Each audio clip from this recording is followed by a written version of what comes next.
kembali lagi di YouTube channel Smart Weekend Profesional. Bersama saya, Ida Aulia Rahma yang akan menjadi host pada episode podcast kita kali ini. Pada episode podcast kita kali ini, kita masih akan membahas seputar hak kekayaan intelektual nih teman-teman. Tepatnya pada pengenalan desain industri dan objek perlindungannya. Di sini telah hadir bersama kita Kak Amar Wahi Ajabi yang akan menjadi teman diskusi pada episode podcast kita kali ini. Mari kita sapa terlebih dahulu. Halo Kak Amar, bagaimana kabarnya? Halo Kak Ihda, kabar saya baik. Kak Ihda sendiri bagaimana kabarnya? Alhamdulillah baik juga nih Kak. Sebelumnya saya ucapkan terima kasih ya kepada Kak Amar karena telah bersedia meluangkan waktunya untuk berdiskusi pada episode podcast kita kali ini. Pada episode podcast kita kali ini Kak Amar, kita akan membahas terkait pengenalan desain industri dan juga objek perlindungannya. Baru kemarin saya membaca salah satu kasus desain industri yang cukup hangat diperbincangkan, yakni terkait kasus desain industri kotak makanan ayam geprek bensu. Menurut Kak Amar sendiri, sebenarnya desain industri itu apa sih Kak? Oke, jadi desain industri atau desain produk ini merupakan salah satu cabang ilmu dari ilmu desain yang mempelajari mengenai aspek-aspek yang berkaitan dengan perancangan alat atau produk komoditi yang dapat digunakan dalam kehidupan sehari-hari. Nah, produk komoditi tersebut harus dapat diperbanyak atau diproduksi dalam jumlah tertentu.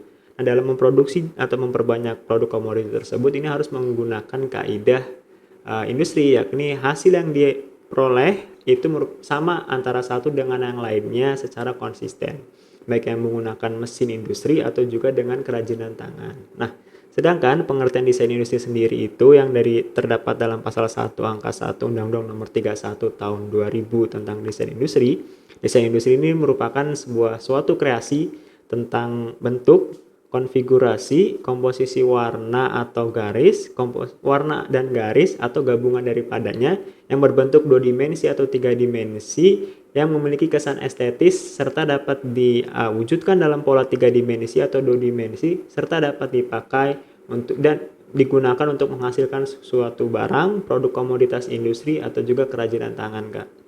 Wah, berarti memang cukup banyak ya Kak cakupannya dari kreasi-kreasi yang ada dalam desain industri itu sendiri. Kemudian Kak Amar mungkin bisa dijelaskan lebih lanjut kepada teman-teman terkait kreasi-kreasi apa aja sih yang terdapat dalam desain industri. Oke, jadi kreasi-kreasi yang ada dalam Undang-Undang Desain Industri tersebut ada 5 ya. Pertama itu adalah bentuk. Bentuk ini merupakan wujud benda yang memiliki ruang, memiliki tinggi, lebar, dan juga panjang, serta dapat diterapkan dalam desain industri. Saya kasih contoh misalnya bentuk segitiga, bentuk kubus, bentuk lingkaran, dan sebagainya. Yang kedua adalah konfigurasi. Konfigurasi ini merupakan gabungan atau kombinasi dari beberapa bentuk yang ketika dijadikan satu membentuk sebuah bentuk 3 dimensi yang baru. Gitu. Saya kasih contoh misalnya begini. Panel display sepeda motor gitu atau dashboard sepeda motor itu merupakan konfigurasi dari kombinasi dari beberapa bentuk, yakni bentuk segi 8 untuk indikator kecepatan dan juga segi 6 untuk indikator bahan bakar. Yang ketiga adalah komposisi garis. Komposisi garis ini merupakan kreasi 2 dimensi yang dapat diterapkan pada permukaan desain industri tersebut. Dan selanjutnya adalah yang keempat adalah komposisi warna. Komposisi warna ini merupakan suatu kreasi 2 dimensi juga yang dapat diterapkan pada suatu permukaan desain industri juga yang terdiri dari beberapa warna, 2 atau lebih warna, yang serta memberikan kesan estetis atau berbeda dari satu desain industri dengan desain yang lainnya. Yang kelima, yang terakhir ini adalah gabungan kombinasi dari bentuk, konfigurasi, warna, dan juga garis yang ketika dijadikan satu memiliki kesan estetis atau indah serta berbeda dari desain industri satu dengan yang lainnya, begitu Kak. Wah, semakin menarik nih diskusi kita pada episode podcast kali ini terkait pengenalan desain industri dan juga objek pelindungannya. Tadi kan sudah dijelaskan ya Kak terkait apa sih yang dimaksud dengan desain industri dan juga kreasi-kreasi yang ada dalam desain industri itu sendiri. Kemudian nih Kak, selanjutnya objek desain industri yang nantinya mendapat perlindungan itu apa aja sih Kak? Oke, jadi objek perlindungan desain industri tersebut tentunya harus terdaftar atau termasuk dalam klasifikasi desain industri, yakni berdasarkan Locarno Classification. Nah, Locarno Classification ini terdiri dari 32 kelas yang diurutkan dari 1 sampai 32. Nah, itu pembedaannya tersebut berdasarkan pada sifatnya, fungsinya, dan juga manfaat dari desain industri tersebut.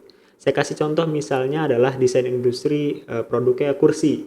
Kursi ini dalam Locarno Classification termasuk dalam kelas 9, yakni furnishing. Selanjutnya, saya kasih contoh lain adalah desain industri kemasan makanan. Kemasan makanan tersebut dalam Locarno Classification merupakan judul kelasnya 1, yakni foodstuff.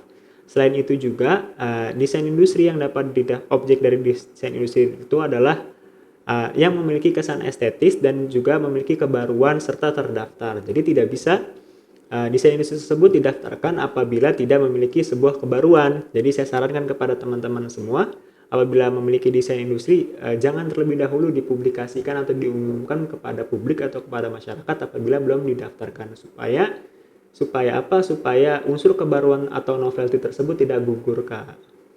Oke, berarti mungkin bisa diperhatikan ya teman-teman saran dari Kak Amar agar tidak mempublikasikan terlebih dahulu desain industri yang belum didaftarkan, agar unsur dari kebaruan desain industri tersebut tidak hilang. Nah, selanjutnya nih Kak, tadi kan sudah dibahas terkait objek desain industri yang mendapatkan perlindungan. Kemudian, apakah perlindungan dari objek desain industri tersebut memiliki jangka waktu, Kak? Sama halnya dengan merek atau bagaimana? Oke, jadi sama halnya merek ya, jangka waktu perlindungan desain industri ini sama-sama 10 tahun. Hanya saja perbedaannya, desain industri tersebut tidak dapat didaftarkan. Maksudnya desain industri tersebut jangka waktunya tidak dapat diperpanjang seperti halnya merek. Kalau merek kan bisa bisa diperpanjang ya, jangka waktunya sama 10 tahun juga. Tapi desain industri ini tidak dapat diperpanjang, Kak. Oke, berarti memang perbedaannya hanya tidak dapat diperpanjang gitu ya, Kak? Iya. Kemudian nih Kak, yang terakhir mungkin ya pertanyaannya, tadi kan sudah dijelaskan terkait objek perlindungan dari desain industri, kemudian jangka waktunya. Kira-kira ada nggak sih Kak, hal-hal yang menjadi objek desain industri tetapi tidak bisa mendapatkan perlindungan? Oke, jadi memang tidak semua bagian-bagian dari desain industri tersebut dapat didaftarkan sebagai desain industri. Seperti halnya bagian-bagian teknis atau juga bagian-bagian yang tidak memiliki kebaruan atau novelty itu tidak dapat didaftarkan sebagai desain industri. Jadi hanya bagian-bagian yang memiliki kesan estetis dan juga kebaruan saja yang dapat didaftarkan sebagai desain industri. Nah, selain itu, dalam pasal 4 Undang-Undang Desain Industri itu mengatur bahwa desain industri tidak dapat didaftarkan apabila bertentangan dengan peraturan perundang-undangan, ketertiban umum, agama, dan juga kesusilaan, Kak. Oke, baik nih. Berarti memang tidak semua objek desain di industri itu bisa dilindungi. Iya. Nah, saya dan juga teman-teman jadi semakin paham nih setelah mendengar penjelasan dari Kak Amar. Semoga apa yang dijelaskan oleh Kak Amar tadi bisa menjadi ilmu baru bagi saya dan juga teman-teman. Baik Kak Amar, karena telah usai diskusi pada episode podcast kita kali ini, saya kembali ucapkan terima kasih nih kepada Kak Amar karena telah bersedia meluangkan waktunya untuk menjadi teman diskusi pada episode podcast kita kali ini. Saya juga mau mengucapkan terima kasih banyak, Kak, telah diberikan kesempatan untuk berdiskusi pada hari ini, Kak. Baik teman-teman, telah usai diskusi pada episode podcast kita kali ini terkait pengenalan desain industri dan objek perlindungan. Bagi teman-teman yang ingin mempelajari lebih lanjut terkait hak kekayaan intelektual dan hukum lainnya, teman-teman bisa mengikuti PLKH yang diadakan oleh Sematukan Profesional setiap tahunnya. Untuk informasi lebih lanjut, teman-teman bisa mengakses di website Sematukan Profesional di www.veloj.id. Oke, sampai di sini dulu episode podcast kita kali ini. Jangan lupa subscribe untuk mendapatkan informasi menarik seputar hukum, pajak, dan lain sebagainya. Salam smart.